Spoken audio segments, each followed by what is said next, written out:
This experience happened to me back in 2020, during the height of the COVID-19 pandemic. The world was shutting down, and everyone was stuck at home.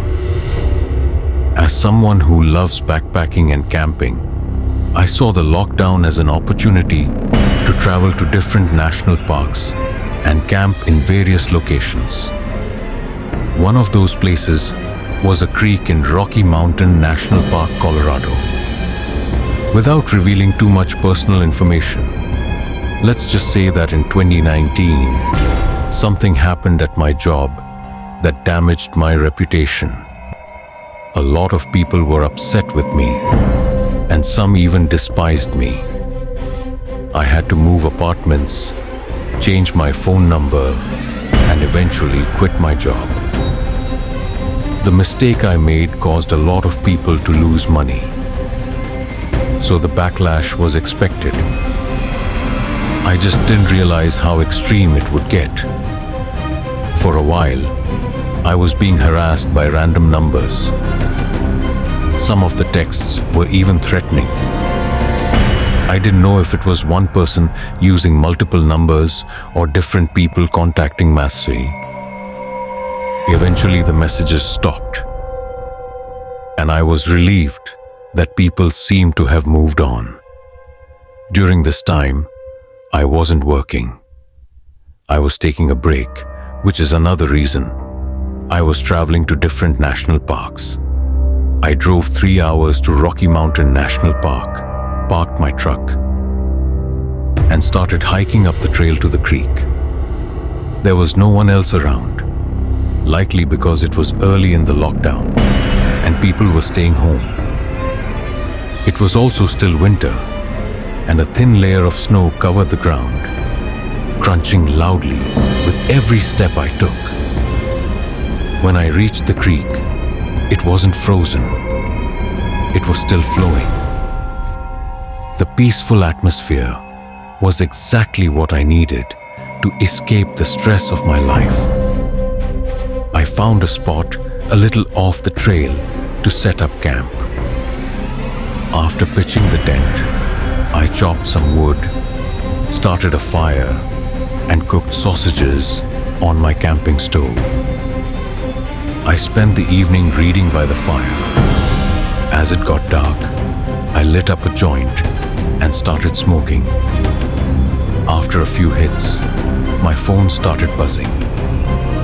I don't get many texts apart from my family, so I pulled out my phone and saw a bunch of messages from an unknown number with a 203 area code, which I looked up and found was from Connecticut.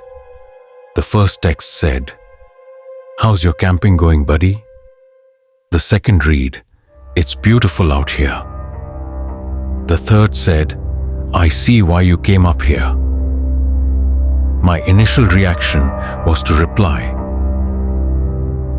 "Who is this?"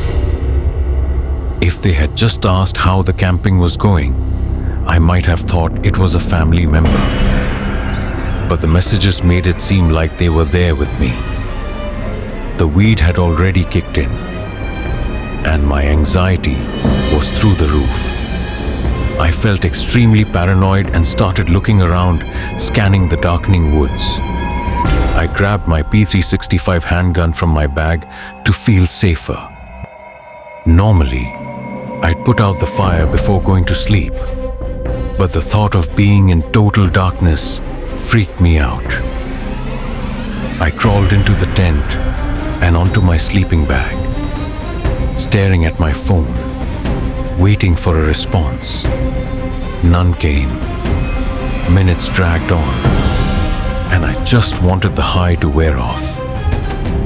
I tried to read my book, but my mind was stuck on the texts. I decided to watch YouTube videos to pass the time, choosing a murder documentary. Probably not the best choice given the situation. Out of nowhere, I got another text. "Doesn't matter anymore." My heart raced again. I replied, "How did you know I'm camping?" But again, no response. The anxiety was overwhelming. Was this a prank by a friend or family member? Or was it one of the people who had been harassing me? If it was the latter, how did they know I was camping? That was the most unsettling part.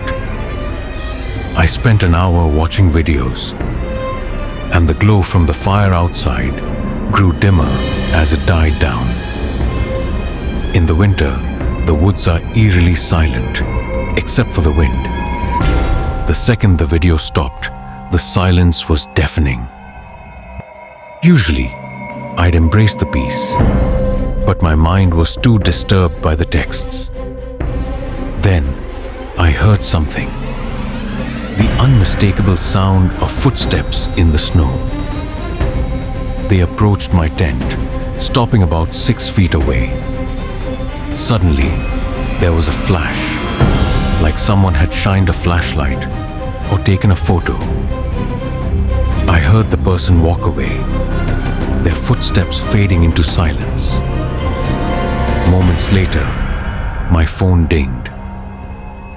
The same number had sent me a photo. It was of my tent. The accompanying text said, "Have a good night's sleep." At that moment, I snapped out of my high, adrenaline and confidence surging through me. I unzipped the tent and fired 2 shots into the air. The sound of footsteps running away told me it worked. They were scared off. But it also disturbed me even more because it meant they had been hiding somewhere, watching me. I screamed into the night and climbed back into the tent. There were no more texts or footsteps after that. I stayed awake for hours, feeling like I'd had 3 cups of coffee. Eventually, I fell asleep, and waking up to sunlight was a huge relief. Whoever had followed me wasn't expecting me to have a gun. I don't seem like the type to own one. And that was the first and only time I've ever fired it. It's been almost 5 years now, and I haven't been bothered since. That night was a nightmare, and I can't imagine how differently it might have ended if I hadn't been armed. When I was a kid, my family had a tradition of going to northern Michigan every October. My Uncle Jim owned a 4-acre property there, with a house big enough to fit our whole family. Part of the property was a dense forest, marked by red-painted trees to show the property line. Beyond that was county-owned forest, stretching for miles. One year, my brother Adam, my cousins Jake and Joe, and I decided we wanted to camp in the woods. Our dads, who were a bit drunk at the time, thought it was a great idea. Our moms weren't as enthusiastic, but didn't outright say no. So, our dads took us into the woods, set up a tent, and left us there for the night. We played Uno by flashlight for a while. But things took a turn when we heard a scream in the distance. At first, I thought it was a fox, since their screams can sound like a woman's. But then, it happened again, louder and closer. We turned off the flashlights and hid in our sleeping bags, too scared to run back to the house. Suddenly, we heard fast footsteps approaching the tent, followed by an ear-piercing scream right outside. The tent started shaking violently, and we all screamed. I unzipped the tent, and we bolted back to the house, screaming the whole way. When we got back, our family was already outside, shocked by what had happened. Our dads went out with rifles to investigate, but found nothing. We never camped in those woods again. And to this day, I have no idea who or what was out there. 2 years ago, my dad and I went camping in a remote area with a lot of Native American history. The first night was peaceful, but the second night was different. The staff told us we were the only ones in the park. As the sun set, the woods felt off, like we were in a dream. We heard loud bangs, like trees falling, getting closer each time. The fear was overwhelming. We scrambled into the tent, and my dad saw something standing outside. A wall of darkness, he called it. Then came a low hum, vibrating through the air, followed by an otherworldly noise. We blacked out and woke up hours later, our phones dead.